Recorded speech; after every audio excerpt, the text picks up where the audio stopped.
Join with Medha Language Theatre for spoken English and personality classes. For more details, contact us.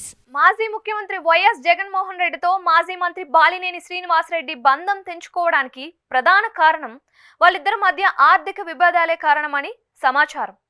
విద్యుత్ శాఖ మంత్రిగా బాలినేని శ్రీనివాసరెడ్డి ఉన్నప్పుడు ఒక company నుంచి బాలినేనికి కొంత సొమ్ము ఇచ్చేలా ఒప్పందం కుదిరినట్లు తెలిసింది. అయితే ఒప్పందం ప్రకారం మొత్తం డబ్బు ఇవ్వకపోవడం, కొంత పెండింగ్లో ఉండటం, తనకు కావాల్సిన సొమ్ము కోసం బాలినేని అడుగుతూ ఉండడం గత 2 ఏళ్లుగా సాగుతోందని టాకు. చివరికి ప్రభుత్వం పడిపోవడంతో బాలినేనికి టెన్షన్ పట్టుకుంది.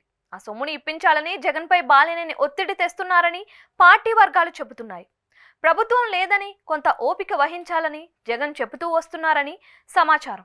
పైగా సదరు కంపెనీ పనుల్ని కూటమి ప్రభుత్వం నిలిపివేసిందని బాలినేని దృష్టికి జగన్ తీసుకువెళ్లారని విశ్వసనీయ వర్గాలు చెప్పాయి.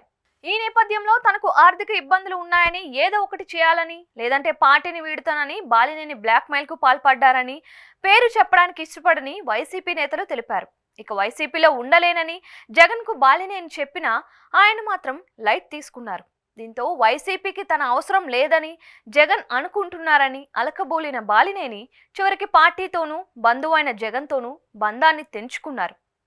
రాజీనామా చేసిన మరుసటి రోజే బాలినేని పవన్ కళ్యాణ్తో భేటీ అయ్యారు. ఇక ఆయన ప్రస్థానం జనసేనతోనే. పవన్తో ఎంతకాలం నడుస్తారో చూడాలి. బాలినేని స్వభావం రీత్యా జనసేనలో ఎక్కువ కాలం కొనసాగే అవకాశం ఉండదు అనే మాట అయితే వినిపిస్తోంది.